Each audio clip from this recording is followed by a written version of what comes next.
and cornering.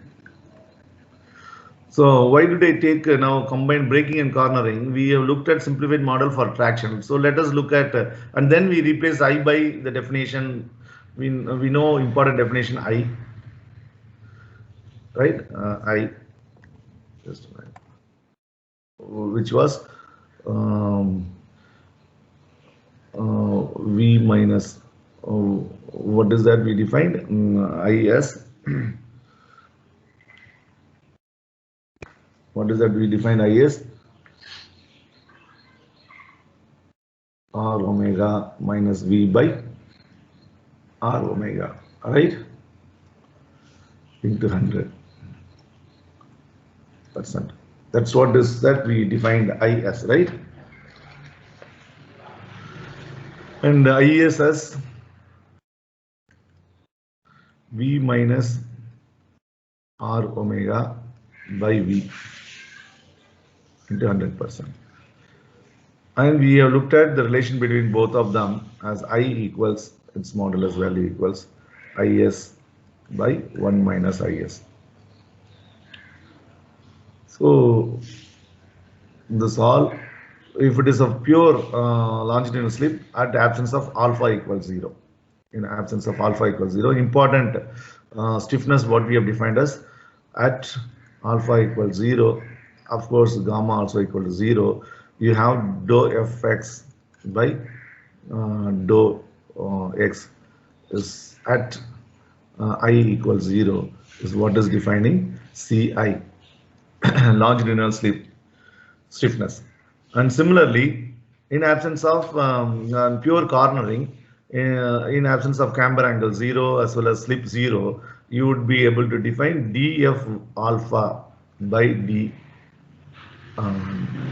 x at alpha equals 0, right? Sorry, this is dfx by di. I'm sorry, this is dfx by di. This is d alpha, where we defined as C alpha, cornering stiffness. So this all, as you have understood already, we are going to see them, their application here, right? So what is the important assumption we are going to do is here, if there is no sliding take place, when no sliding take place, when no sliding takes place. When no sliding takes place means what? It is linear model. That's only because of generation of adhesion completely, right? So when we had the same statement for the earlier model, so we'll adhere to that. When no sliding takes place, we are able to derive the linear model. So what is that? I'm going to first define the braking force per contact length at a distance x from front of the contact patch. So I would consider my contact patch I'm taking like a Julien's modified model, so rectangular model. So I would define this is my LT, and this is my O. From here at a distance x, I consider an element dx. At a distance x, I consider an element dx. So now in this element, what is the braking force? What is the braking force per unit contact length can be written? So that is dfx by dx. Is what is that? Is braking force. Force of the element by the element or of the element. This element braking force would be now can be written as kT. What is kT?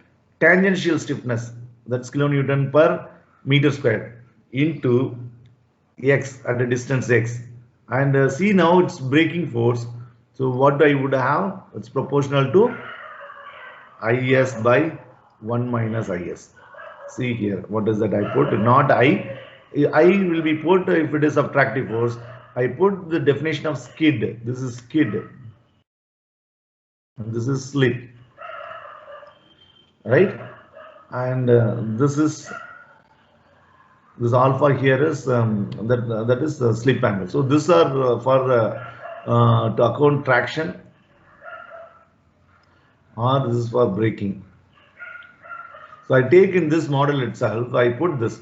So what is the difference in your tire model? This elastic band is under stretch now because of braking. In case of traction, we have looked at it is under compression. So the compression would be pronounced more in front of the contact patch as well as in the contact interaction.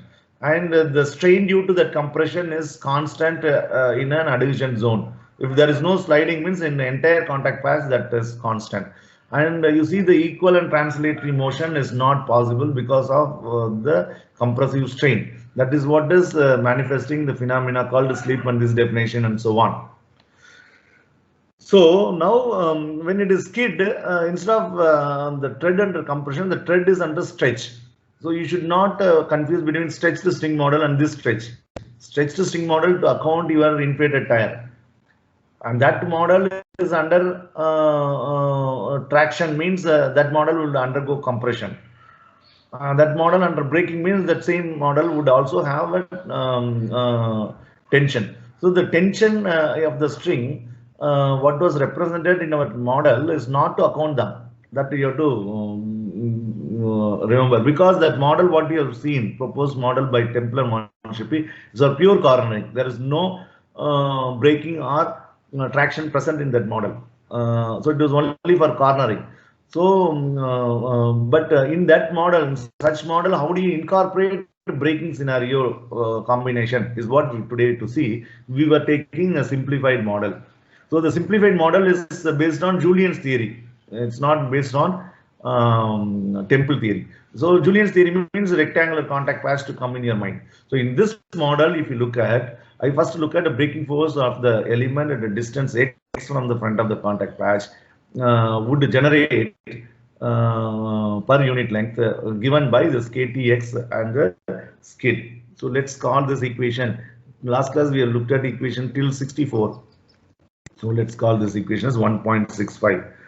So now what is the purpose of combination? So that's why if at the same time the tire develops a slip angle, if when you have a braking, if at the same time alpha is developed, what is physically happening with the tire when alpha will be developed? When you are doing a steering, when braking is also there. So you are on a steering mode. So vehicle is on a curved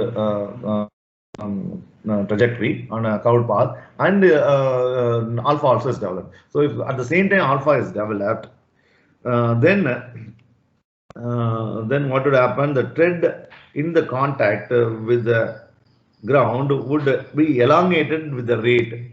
So the elongation of the tread is proportional to what value? Proportional to this value, proportional to 1 by 1 minus is value. That's what you have to understand. So as a result, what would happen? I would have, when alpha comes, you do not have only x.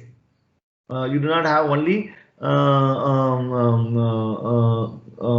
deformation due to strain, deformation due to longitudinal strain due to the stretch, right? Or due to the stretch is the strain is proportional to skid, so we put this skid here. So it is KTX epsilon. So epsilon here is longitudinal strain. Longitudinal strain in case of stretch. So it is proportional to your skid value. So this epsilon is replaced here. That's how you should see. So now here you would have, as alpha comes, you would have deflection also. So the deflection is what is proposed in the last class by y dash to differentiate that from the Temple theory. When in absence of this y dash is when braking or cornering present, something that you could imagine. So if this is y dash would be what? it will be given, it's proportional to this angle generated. So it's proportional to tan alpha. So I could equate my lateral deflection as x tan alpha, and that is proportional to this. So 1 minus is. So this is what is my lateral deflection, 1.66. So what's happening now? The corresponding lateral force per unit contact length. So if I have my deflection here, again it is strength of material approach, like I could write here. So I could write, so therefore, what is my corresponding lateral force per unit length of the contact element? That would be ky dash. In place of x, I should put now this. So that's x by 1 minus is times tan alpha. So that's going to be my 1.67 equation. So now that last class what we have looked at is that the concept of friction ellipse. So based on that friction ellipse concept, if no sliding will take place at a point located at a distance x like this, if we look at, if there is no sliding, it's completely adhered, then the resultant would be limited by what? Mu p times w that we say, right? It is limited by mu p times w. So as you know now, you have defined here, this is the width of my contact patch B and the normal pressure is P. Then I would define now the resultant force of the element, resultant force of this braking force per unit length or lateral force per unit length. Its resultant would be limited by mu p times w. That's what I'm going to write now. So that's how the resultant means. It is kt x is by 1 minus is, this whole square, plus here ky dash x by 1 minus is tan alpha square. So this is my resultant, and this resultant would be less than or equal to mu p into pb. Mu p into pb. What is mu p? Is the rotor adhesion coefficient. P is the normal pressure. B is this. So it is per unit length, right? Force per unit length. So I could replace that here because I know this W is given by PB is what? P is the normal pressure into the area. So that area is LT into B. LT into B. LT into B. So I would write what is BP is W by LT. So I would replace that. That's equal to mu P W by LT.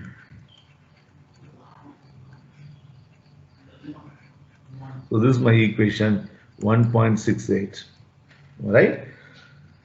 So I would write again here, just like you see here, x is there, here x is there. I would take out. Why do I take out? Immediately you should feel like no, to define characteristic length. So or the position x at the distance x we are getting. So I wanted x value. So I take this x out.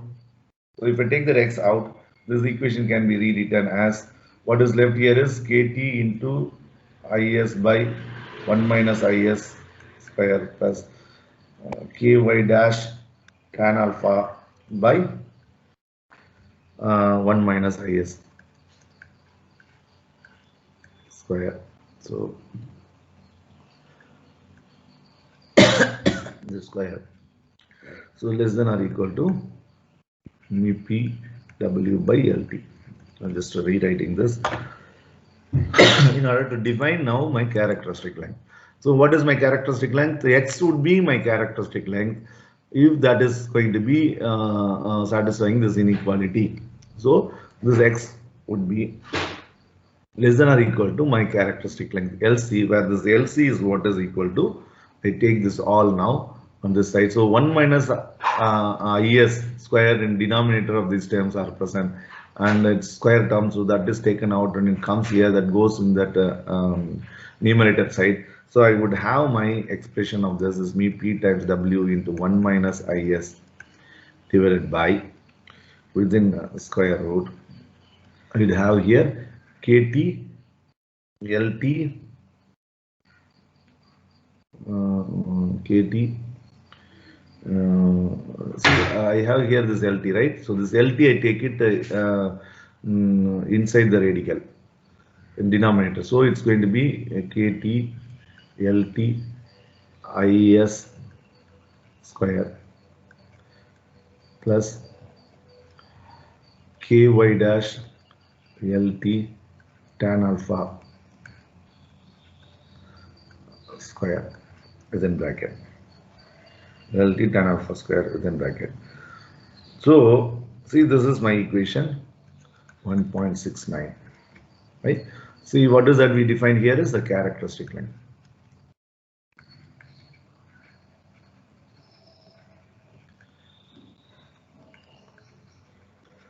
How does it differ from previous characteristic length? Previously we had only one case, but we have this combination. It's a very simple derivation, right? It's a simple theory and a simple derivation.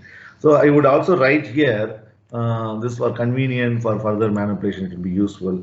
So what is that is LC by LT. So if I have to write LC by LT, because 1 minus LC by LT would be required to find out what is the part of sliding zone. Mu p times W into 1 minus LC by LT is what is the sliding zone part combination.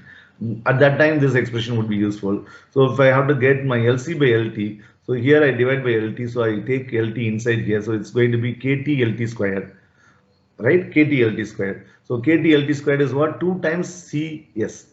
That's what we have already seen. Because CS can be written as KT LT square by 2. You see, check this, we had already written down. So this LC by LT would be now given by mu p times W into 1 minus IS divided by within radical.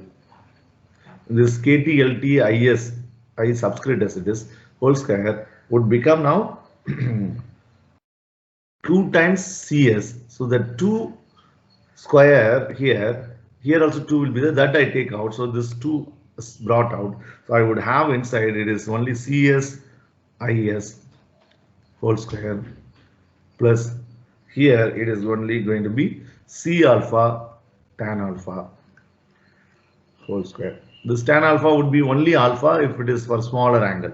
Otherwise you have to account as tan alpha. So this is what is that expression for LC by LT.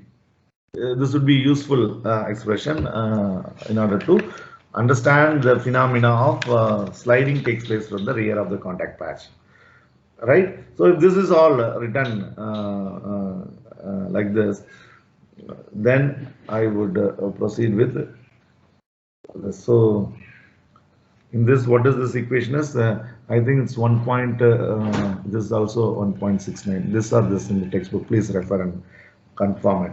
So I just to stop this lecture at this point, and the next lecture I would continue with the accountability of both sliding and adhesion zone, right? So for that, importantly to be defined is characteristic length. So till this point we have defined, and this equation number 1.69. So we are going to look at maybe another 10 equations to complete today's lecture. I will do that in the next period.